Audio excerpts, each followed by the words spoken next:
Hello guys, പുതിയൊരു വീട്ടിലേക്ക് എല്ലാവർക്കും സ്വാഗതം. ആട് 3 കണ്ടിട്ട് വരുന്ന വഴിയാണ്. ഷാജി പാപ്പനും പിള്ളേരും ബാക്ക് എന്ന് ഈ ഒരു പടം കണ്ടിട്ട് എനിക്ക് ഒരിക്കലും പറയാൻ പറ്റത്തില്ല. ഷാജി പാപ്പൻ തിരിച്ചു വന്നിട്ടുണ്ട്, പക്ഷെ പിള്ളേര് തിരിച്ചു വന്നിട്ടുണ്ടോ എന്നുള്ള കാര്യത്തിൽ സംശയമാണ്. ജയസൂര്യ എന്ന് പറയുന്ന നടനേക്കാൾ കൂടുതൽ ഫാൻ ബേസ് ഉള്ള കഥാപാത്രമാണ് ഷാജി പാപ്പൻ. പുള്ളി ഒരു ബ്രാൻഡാണ്. പുള്ളിയുടെ പേരിൽ ഒരു മൂന്നാമതൊരു പടം ഇറക്കുന്ന സമയത്ത് ഇവരുടെ ആ ഒരു കോമഡിയും കാര്യങ്ങളൊക്കെ കാണാൻ വേണ്ടിയിട്ടാണ് എല്ലാവരും തിയേറ്ററിലോട്ട് പോകുന്നത്. അതിനകത്ത് കൂടുതൽ ബുദ്ധിപരമായി ചിന്തിച്ച് കേട്ടേണ്ട ആവശ്യമൊന്നുമില്ല.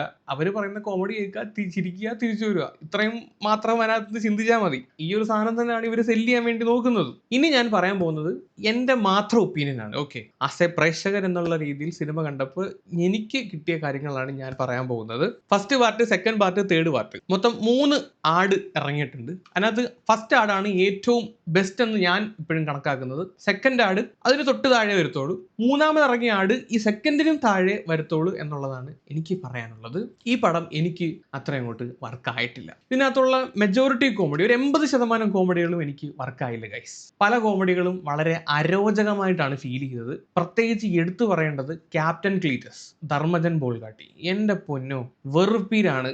സീരിയസ്ലി ഭയങ്കര വെറുപ്പീരാണ് എനിക്കത് ഫീൽ ചെയ്തത്. എനിക്ക് അങ്ങനെ കോമഡി ഒന്നും എനിക്ക് ചിരിക്കാൻ പറ്റിയിട്ടില്ല. ചിരിച്ച കോമഡികളുണ്ട്, ഇല്ലെന്ന് ഞാൻ പറയുന്നില്ല, പക്ഷെ കമ്പാരിറ്റീവ്ലി മെജോറിറ്റി ഓഫ് കോമഡീസ് എനിക്ക് വർക്കായില്ല. ഷാജി പാപ്പൻ എന്ന് പറയുന്ന ഒരു ക്യാരക്ടർ സ്ക്രീനിനകത്ത് കണ്ടുകൊണ്ടിരിക്കാൻ ഭയങ്കര രസമാണ്. പുള്ളിയുടെ ആ ഒരു പ്രസൻസ് തന്നെ നമ്മളെ ചിരിപ്പിക്കുന്നതാണ്. പക്ഷെ ഇതിനകത്ത് അതും കഴിഞ്ഞ് വേറൊരു സാധനത്തിലോട്ടൊക്കെ പോകുന്നുണ്ട്. ഷാജി പാപ്പനെ പിടിച്ച് മൾട്ടിവേഴ്സിൽ ഇട്ട അവസ്ഥയായി. ആടെന്ന് പറയുന്ന സിനിമ വരുമ്പോൾ ഷാജി പാപ്പൻ മാത്രമല്ല, അതിനകത്തുള്ള ഓരോ ക്യാരക്ടേഴ്സും, അറക്കൽ അബു ആണെങ്കിലും ലോലൻ ആണെങ്കിലും ക്യാപ്റ്റൻ ക്ലീറ്റസ് ആണെങ്കിലും ഓരോരുത്തർക്കും അവരുടേതായിട്ടുള്ള ഒരു ഫാൻ ബേസ് ഉണ്ടാക്കി കൊടുത്തൊരു മൂവിയാണ്. ഇതിനകത്തോട്ട് വന്നപ്പോഴത്തേക്ക് ഇതെല്ലാം തകരുന്ന പോലെയാണ് എനിക്ക് ഫീൽ ചെയ്തത്. അറക്കൽ അബു എന്ന് പറഞ്ഞ ക്യാരക്ടറിനെയൊക്കെ കൊന്നു കളഞ്ഞെന്ന് എനിക്ക് പറയാനുള്ളൂ. പുള്ളി ആ കൂടി അത് കാണിക്കുന്നത് ആരെങ്കിലും ഇടിക്കാൻ വരുമ്പം ഓടുന്ന അബു, തുടക്കം തൊട്ട് ഒടുക്കം വരെ ഇതാണ്. ഇനി വേറൊരു യൂണിവേഴ്സിലെ കാര്യങ്ങൾ കാണിക്കുന്നുണ്ട്, അതിനകത്ത് അബുവും ഇത് തന്നെ. ആരടിക്കാൻ വന്നാലും ഓടുന്ന അബു. അബുവിന്റെ ക്യാരക്ടർ അങ്ങനെയാണ്. പക്ഷെ പുള്ളിയുടെ കോമഡി ഉണ്ടാക്കാൻ വേണ്ടിയിട്ട് ഈ സാധനം ഇങ്ങനെ റിപ്പീറ്റ് അടിച്ച് കാണിച്ചുകൊണ്ടിരിക്കുകയാണ്.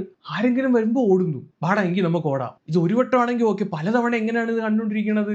അതാ പറഞ്ഞ അബു എന്ന് പറയുന്ന ക്യാരക്ടറിനെയൊക്കെ കൊന്നു കളഞ്ഞു എനിക്ക് തോന്നി ഈ സിനിമയ്ക്കകത്ത്. പിന്നെ ലോലൻ എന്ന് പറയുന്ന ക്യാരക്ടറിനൊന്നും റോളേ ഇല്ല. പിന്നെ ഫുക്രുവിനെ കൊണ്ടുവന്നിട്ടുണ്ട്. ഫുക്രുവിന്റെ ഒരു 2 കോമഡി വർക്ക് ആകുന്നുണ്ട്. ആദ്യത്തെ ഒരു കത്തിന്റെ കോമഡിയും വേറൊരു തന്തയ്ക്ക് വിളിക്കുന്ന കോമഡി. സെക്കൻഡ് ഹാഫിലെ കോമഡി ഫുക്രുവിനെ തന്തയ്ക്ക് വിളിക്കുമ്പോൾ എല്ലാവർക്കും ഇഷ്ടപ്പെട്ടിട്ട് ആൾക്കാർ ചിരിക്കുന്നതാണ്. അത് ഫുക്രുവിന്റെ കഴിവുകൊണ്ടൊന്നും ഞാൻ പറയുന്നില്ല. അതല്ലാതെ ഫുക്രു പ്രത്യേകിച്ചൊന്നും ഇല്ല ഇവരുടെ ഗ്രൂപ്പിൽ നടക്കുന്ന ഒരാള്. അതല്ലാതെ വേറെ ആർക്കും ആ ഒരു ഗ്രൂപ്പിൽ ഒരു റോളും ഇല്ലെന്നുള്ളതാണ്. ചുമ്മാതെ വന്ന് ഫ്രെയിം നിന്നിട്ട് പോകാന്നുള്ള എല്ലാ ഡയലോഗ്സ് പോലും ഇല്ല. ആട് 1 ഏറ്റവും കൂടുതൽ നമ്മൾ ഇഷ്ടപ്പെട്ടത് ഓരോരുത്തരുടെയും ഇൻട്രോ ആണ്. ഓരോരുത്തർ കൊടുക്കുന്ന ഇൻട്രോ, അതിനകത്തുള്ള സോങ്. ഫസ്റ്റിനകത്ത് ഏറ്റവും ബെസ്റ്റ് ഇൻട്രോ എന്ന് വെച്ചാൽ മാസ് സാധനം കിട്ടിയ ഇൻട്രോ സാത്താൻ സേവിയറിന്റെ ആണ്. ഡാമിന്റെ മേളിൽ കൂടിയുള്ള സാധനങ്ങൾ കറക്കി നടന്നു വരും, മിന്നലൊക്കെ അടിക്കുന്ന സാത്താൻ സേവിയറിന്റെ ആ ഒരു ഇൻട്രോ, ഏതാണ്ട് അമ്മാതിരി ഒരു ഇൻട്രോ ഈ ഒരു സിനിമയ്ക്കകത്തും സാത്താൻ സേവിയറിന് കിട്ടിയിട്ടുണ്ട്. അതല്ല, സാത്താൻ സേവിയറിന് ഒരു മാങ്ങാ തൊലിയും കിട്ടിയിട്ടില്ല. ഞാൻ പറഞ്ഞല്ലോ, ഇത് പല ടൈം ലൈനിൽ നടക്കുന്ന കാര്യങ്ങളാണ്. അന്നേരം വേറെ ടൈം ലൈനിൽ വേറെ സാത്താൻ സേവിയർ ഉണ്ട്. നമ്മൾ ഈ 2 സിനിമയിൽ കണ്ട ടൈം ലൈൻ കൂടാതെ വേറൊരു ടൈം ലൈനും കൂടെ ഉണ്ട്. ഈ മറ്റേ ടൈം ലൈനിലുള്ള സണ്ണി വെയിൻ അവതരിപ്പിച്ച റോള്, അതിനകത്തെ പുള്ളിയുടെ അഭിനയം ആൻഡ് ആ ഒരു സ്ലാങ്, ഈ സ്കിറ്റിനകത്ത് കളിക്കുന്ന കോമഡിക്കകത്ത് ഈ സായിപ്പന്മാരുടെ സ്ലാങ് മലയാളത്തിൽ സംസാരിക്കുമല്ലോ,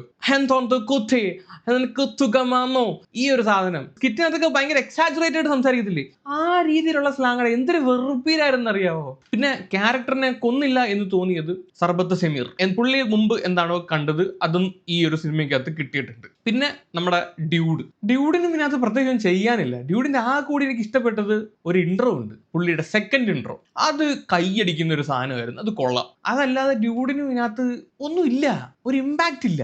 ഈ സിനിമയ്ക്കകത്ത് ഓരോരുത്തരുടെ ഇൻട്രോ നല്ലതാണ്, നമ്മുടെ ഫസ്റ്റ് സിനിമ പോലെ തന്നെ, ആട് 1 പോലെ. അവിടുന്ന് ഉണ്ടാക്കിയ ഒരു പടക്കം പിന്നെ ഇങ്ങോട്ട് പൊട്ടിയില്ല എന്നുള്ളതാണ് എനിക്ക് തോന്നിയത്. മെയിനായിട്ട് ആട് 3 വരുന്ന സമയത്ത് ഒരു ജോണർ ഷിഫ്റ്റ് ഉണ്ട്. നമ്മൾ 1ലും 2ലും കണ്ടതുപോലല്ല. ഇതിനകത്ത് 2-3 ടൈം ലൈൻ നടക്കുന്ന കാര്യങ്ങളാണ്. ജോണർ ഷിഫ്റ്റ് ഉണ്ടെങ്കിലും കഥയുടെ ടെംപ്ലേറ്റ് സെയിം തന്നെ. ഫസ്റ്റിനകത്ത് നീലക്കൊടുവേലിയാണ്, സെക്കൻഡിനകത്ത് കമ്മട്ടമാണ്, ഇതിനകത്ത് വേറൊരു ഐറ്റം തേടിയാണ് ഇവരെല്ലാം പോകുന്നത്. ടെംപ്ലേറ്റ് സെയിം തന്നെ, പക്ഷെ പല ടൈം ലൈനിലാണ് നടക്കുന്നതെന്ന് മാത്രം. ഷാജി പാപ്പന്റെ കോസ്റ്റ്യൂം നിങ്ങൾ കണ്ടതാണല്ലോ, എന്ത് പാട്ടിനകത്തൊക്കെ ഉണ്ടായിരുന്നല്ലോ. ആദ്യത്തെ പടത്തിനകത്തെ കോസ്റ്റ്യൂം കിടിലമായിരുന്നു, രണ്ടാമത്തെ പടത്തിനകത്തെ കോസ്റ്റ്യൂമും കിടിലം വന്നു. ഈ പടത്തിനകത്തെ കോസ്റ്റ്യൂം ഇച്ചിരി ഓവർ ആയ പോലെ ഫീൽ ചെയ്തു. സീരിയസ്ലി ഇച്ചിരി ഓവർ ആയ പോലെ എനിക്ക് ആ ട്രെയിലർ കണ്ടപ്പോഴും എനിക്ക് തോന്നി. സാധാരണ എല്ലാ വട്ടത്തെ ഓണത്തിനും ക്രിസ്മസിനും ഒക്കെ ഷാജി പാപ്പന്റെ കോസ്റ്റ്യൂം പിള്ളേർ ട്രെൻഡ് ആകാറുള്ളതാണ്. ഈ കോസ്റ്റ്യൂം ട്രെൻഡ് ആകുമോ ഇല്ലയോ നമുക്ക് കണ്ടറിയാം. പിന്നെ സെക്കൻഡ് ടൈം ലൈനിലുള്ള വേറെ ഒരു പാപ്പനുണ്ട്, ആ പാപ്പന് ഒരു പടച്ചട്ടയൊക്കെ ഉള്ള ഒരു കോസ്റ്റ്യൂമാണ്, രാജാവാണേ, നിങ്ങൾ കണ്ടല്ലോ. ആ രാജാവിന്റെ പടച്ചട്ടയൊക്കെ കണ്ടപ്പോൾ എനിക്ക് നമ്മുടെ അമരവിള ബാബുമേശ്വരിയാണ് ഓർമ്മ വന്നത്. പിന്നെ ആട് 3 എന്ന് പറയുന്നത് 2 പാർട്ടായിട്ടാണ് അവർ ഇറക്കുന്നത്. ഇപ്പൊ ഫസ്റ്റ് പാർട്ടാണ് ഇപ്പം നമ്മൾ കണ്ടത്. കൊണ്ട് നിർത്തിയേക്കുന്നത് ചിലർക്ക് നല്ല പഞ്ചായിട്ട് ഫീൽ ചെയ്തിട്ടുണ്ടായിരിക്കും, ചിലർക്ക് പഞ്ചില്ലാത്ത ഫീൽ ചെയ്തിട്ടുണ്ടായിരിക്കും. എനിക്ക് പഞ്ചില്ലാത്ത രീതിയിലാണ് ഫീൽ ചെയ്തത്. അടുത്ത പാർട്ട് കാണാനുള്ള ഒരു ക്യൂരിയോസിറ്റി ഒന്നും ആ ഒരു സിനിമ ഈ ഒരു എൻഡ് പഞ്ചിൽ എനിക്ക് കിട്ടിയൊന്നുമില്ല. പിന്നെ നമ്മുടെ പിണറായി വിജയൻ സഖാവിനെ ഇതിനകത്ത് ഒരു സ്പൂഫ് പോലെ കാണിക്കുന്നുണ്ട്. ഫിഗർ മാത്രമേ ഒരു പിടിച്ചോളൂ, എന്നാ പിന്നെ വോയിസും കൂടെ പിടിക്കായിരുന്നു. പിന്നെ അത് ഇഷ്ടപ്പെട്ട ഒരു ക്യാരക്ടർ, ഒരു മദാമ വരുന്നുണ്ട്. മദാമയുടെ സ്വാഗും കാര്യങ്ങളും ഒക്കെ കൊള്ളാം കേട്ടോ, പൊളി. അവരെ പല സിനിമയ്ക്കകത്തും അവർക്ക് ഇനി ചിലപ്പം അവസരം കിട്ടാൻ സാധ്യതയുണ്ട്. അവരുടെ ആ ഒരു നിപ്പും ഫൈറ്റും സ്വാഗും അടിപൊളി. സോ എൻ്റെ ഒരു ഒപ്പീനിയൻ ഞാൻ പറഞ്ഞല്ലോ, മൊത്തത്തിൽ ഈ പടം എനിക്ക് അത്ര വർക്കായില്ല.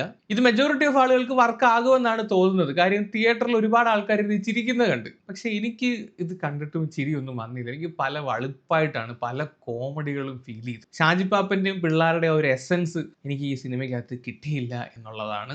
നിങ്ങൾ സിനിമ കണ്ടിട്ടുണ്ടെങ്കിൽ നിങ്ങളുടെ ഒപ്പീനിയൻ താഴെ തീർച്ചയായിട്ടും വന്ന് കമന്റ് ചെയ്യുക. കൂടുതലൊന്നും എനിക്ക് പറയാനില്ല. വേറൊരു വീഡിയോ ആയിട്ട് വരാം. അപ്പം ശരി, ബൈ.